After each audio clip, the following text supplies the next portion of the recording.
Hey, what's going on, Eagles fans? Welcome to another episode of Eagles Latest right here on FanArch. I'm your host, Cory Nidoh. Well, we've got a lot to talk about here in this episode this afternoon, and as I was thinking about what topics I want to discuss and share with you guys, one just keeps coming to mind for me, and that's looking at the NFC playoff picture and wondering who could beat the Philadelphia Eagles if they play their best game. Similar to what we saw against the Raiders, where, yes, I know we talked about it, the Raiders, a 2-win team, not a great team, but you take away that factor and look at what the Eagles did just in an Eagles lens. They only had 1 3-and-out, something that has been killing the offense all season long. For the majority of the season, they ranked at the top or near the top in most 3-and-outs this season. They only had 3 penalties. The fewest penalties in a game this season for Philadelphia. The passing game looked good. We're going to talk about the play calling and Hurts being under center and how that opened up a lot of things. How this defense has seemed to redirect their frustration and have rallied together. And they understand that they are a really good unit, a top 5 unit in the NFL.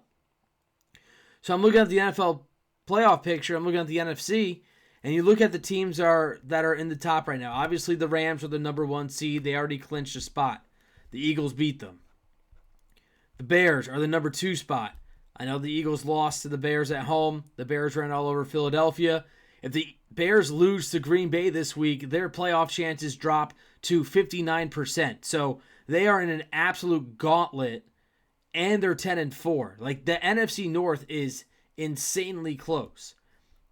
Right now, the Eagles are the 3 seed. They're pretty much a shoo-in. They're currently at a 99% chance of getting in. If they lose somehow to Washington on Saturday, that only drops 2%.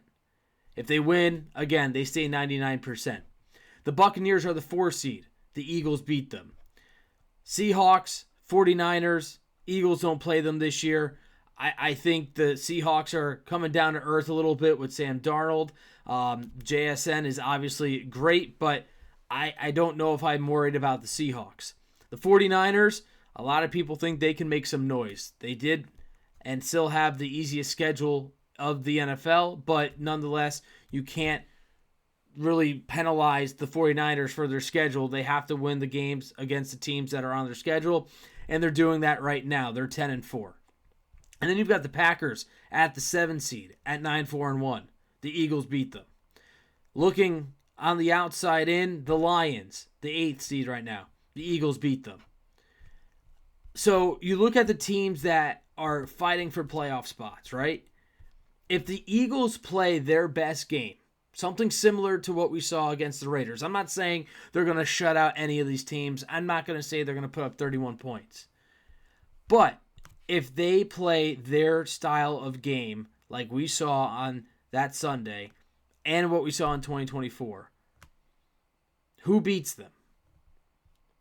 Because almost every game going into it, I never really thought, oh, well, this team could do X, Y, and Z and really beat the Eagles, and they are far and beyond ahead of the Eagles in certain categories. I never thought that. It was more so, what are the Eagles going to do? What are they going to mess up? What are they going to do wrong to lose this game? And now with 2 games against Washington, 1 against Buffalo, there's a really good chance to get the momentum back, to just start feeling good about themselves. And I just don't know if the Eagles play their cleanest game. The offense looks good. The defense is stout. I don't know if it's more so who can beat them, but how do the Eagles beat themselves? So if you'd like to share in the comments, I could go over the comments in tomorrow's episode of what you guys think. But just a question that has been kind of pondering around lately, and I've just been thinking about it where, I'm not saying that this Raiders game is the end-all, be-all, and they're 100% back. That's not what I'm saying. I understand you got to take that performance with a grain of salt. But most of these playoff teams in the picture, they've beaten. And they beat them without the offense understanding what works, without Kevin Patullo not being conservative and playing keep away and hoping Vic Fangio's defense does the job. So this could be a turning corner for the Eagles. And right now, in my opinion, if the Eagles play the way they're supposed to, the way that we've been accustomed to seeing over the last year plus, I think that it's only a matter of how do they beat themselves when it comes to the playoffs. Moving forward here, we were talking about the offense and some of the play calling and what led to the success against the Raiders. It was obviously Jalen Hurts running, which is needed for this offense because it opens up a lot. And that includes being under center. We saw a lot of under center plays against the Raiders. We saw a lot of under center runs. And then the under center passes for Jalen Hurts, he had 4 of them. They were all play action. He went 4 for 4 for 66 yards. It keeps defenses honest. When you're in the shotgun, when you're in the spread, it gets pretty predictable, especially if you're behind the sticks. You got 2nd and 10 and you're under center, teams have to still respect the run because you have Saquon Barkley. He gets 5 yards, right? You have a 3rd and manageable. But when you're in the shotgun, it's not that easy. I think that the offense looked really good on Sunday. I thought that the under center stuff was fantastic. Jalen Hurts had the most rushing yards on first downs in quite some time. He had a lot of rushing yards and rushing in general on first downs, and that helped the Eagles be more successful. Again, they only had 1 3-and-out. 1. How many games have we watched this year from the offense where this offense just continuously goes out, 3 plays, punt, 3 plays, punt, over and over and over again for not just a quarter, but sometimes for an entire half? And Sunday was the first time that we didn't see that. And I think a large part is because they went under center. People might not realize, but the Raiders' rush defense is pretty good going into that game. Just outside the top 10. I mean, they stopped the run. They stopped explosive plays at a decent rate. And the Eagles just absolutely took it to them. So I think that Jalen Hurts needs to run more, and I know there's people out there, oh, well, look what happened when he ran to end the third quarter. He got hobbled, or he got up and he was hobbling. He was landed on wrong. This guy's a tough dude. He squats like 600-some pounds. Also, last I checked, this is a sport where you get hit. And last time I checked, we just saw 2 star players get injured while not getting hit. Patrick Mahomes, Micah Parsons tore their ACLs this past week. They didn't get hit. So you're going to, well, I should take that back. I believe it was Mahomes got taken down awkwardly. So I'll take that back. Micah Parsons, that was non-contact. A lot of ACL injuries, non-contact. You understand what I'm saying here. That there is a threat to get hurt just running an open field as much as there is in the pocket. As much as there is running. Now, yeah, would you like to not see Hurts get absolutely walloped? Absolutely. I don't want to see that either. But you need him to run the football to allow this offense to run more effectively. That's plain and simple. And I'm not saying run it 10 times. I'm not saying run it 12 times. He's smart enough to protect his body. He's not Jackson Dart, who's getting tested for concussions every single week. He's not that type of runner. He knows when to get out of bounds. He knows when to slide. But you need Jalen Hurts to run the ball with designed runs and some scrambles at least 5 times. I think 7, 8 times is a really, really good number for Jalen Hurts to use his legs. Whether it's designed or whether the pocket breaks down, whatever it may be, I think that is the happy range there where this can really help this offense take it to another level on top of the new concepts we've been seeing both in the run game and the pass game, and on top of what seems like Kevin Patullo is starting to gain some more confidence in terms of his play calling and his ability to design plays, along with Nick Sirianni.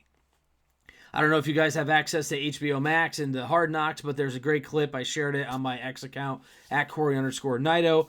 They had everybody mic'd up on that A.J. Brown touchdown pass to make it 31-0.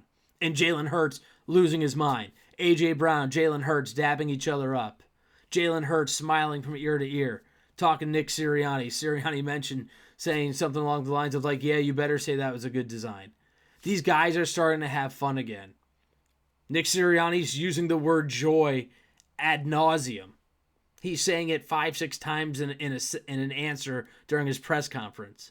But that happens when the offense starts clicking, and it's clicking because they introduce, once again, more under center play calling. And it's a difference. It really is. Moving on, something that came out yesterday, a report by ESPN's Jeremy Fowler regarding A.J. Brown. You know, we have had our fair share of A.J. Brown stories, A.J. Brown drama, A.J. Brown sound bites, whatever you want to call it. But Jeremy Fowler comes out and he writes a piece here on ESPN, and one of the questions was, who's the most interesting offseason trade candidate? And he said A.J. Brown.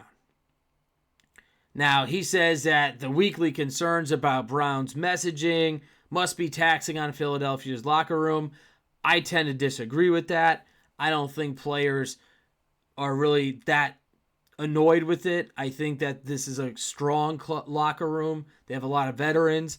Does it rub some people the wrong way in that building? I'm sure it does. I'm not saying that everybody is just like, no, whatever, that's cool. It's just AJ being AJ. I'm not saying that. But Fowler goes out and says that he has heard from several executives that he spoke to that they believe the Eagles could look to move Brown.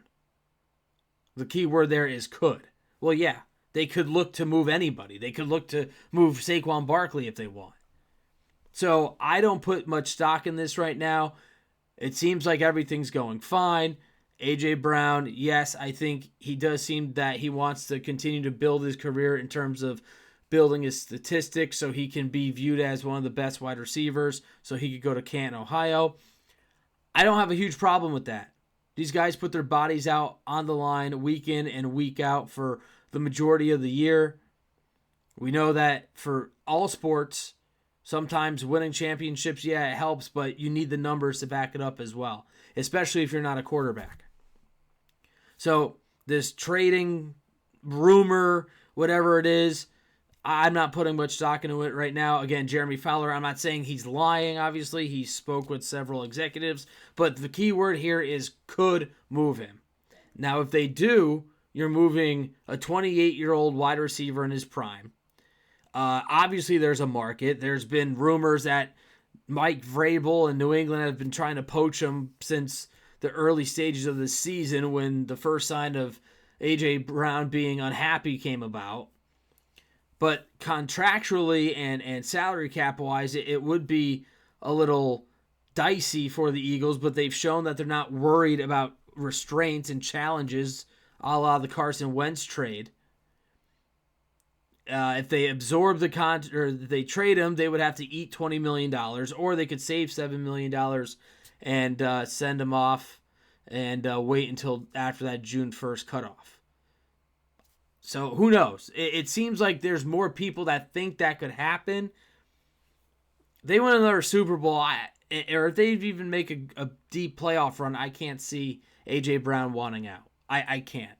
But who knows? I could be wrong, but just wanted to put that on your radar. If you haven't read that article, it is on ESPN by Jeremy Fowler, and he says that A.J. Brown is one of the leading candidates, in his opinion, to be moved in the offseason. Wrapping up the show here, we're going to talk about the injury report. 3 offensive linemen were on the report yesterday. The team did practice outside. Actually, they practiced at Lincoln Financial Field because the snow at the NovaCare complex still was not cleared off. We got about 5-6 inches maybe in Philadelphia, in the suburbs close to 8, so it was a pretty solid snowstorm for this area. Looking at the injury report, again, they did indeed practice yesterday. No Jalen Carter still as to be expected, nursing his shoulder issues back. Landon Dickerson dealing with a calf issue, but also getting a day off with rest. Fred Johnson, another did not participate tag after he had one 2 days ago in the walkthrough. they're nursing his ankle back to health. And Lane Johnson, who possibly could come back soon with that Liz Frank sprain, he also did not practice. Those are your 4 DNPs. Cameron Latu was a limited participant yesterday at practice. He's still dealing with a stinger. Good news, Saquon Barkley, who was a did not participate designation 2 days ago, he was a full participant yesterday at practice, dealing with the stinger as well. Zach Bond, Tank Bigsby, Jalen Phillips, and Cameron Williams also were all full participants for the Eagles as they get ready for their Saturday night showdown in Landover against the Washington Commanders. So good news for the Eagles. Barkley is a full participant. I would expect Fred Johnson more than likely will be back unless he really banged up his ankle on Sunday against the Raiders. We'll see when Lane Johnson can come back, hopefully sooner than later, maybe one more week. And Landon Dickerson trying to fight his way through. He just has not been healthy all season. And then Jalen Carter. We're going to talk about the pass rush tomorrow and how good it's been. But Jalen Carter, if he could get back here in the next couple of weeks, that would be great. But I also think the Eagles don't want to rush him. They want him nice and fresh for the playoffs because they are certainly going to need him. So that will do it for this episode of Eagles Latest. As always, thanks so much for tuning in. Make sure you subscribe, drop a like, and again, feel free to comment. Let me know your thoughts. Game predictions, score predictions come Saturday. We'll dive a little bit deeper into the matchup there as the Eagles take on Washington for the first time this season, and it will be the first of 2 times in the final 3 weeks of the regular season. As always, thanks for tuning in, and we will chat tomorrow.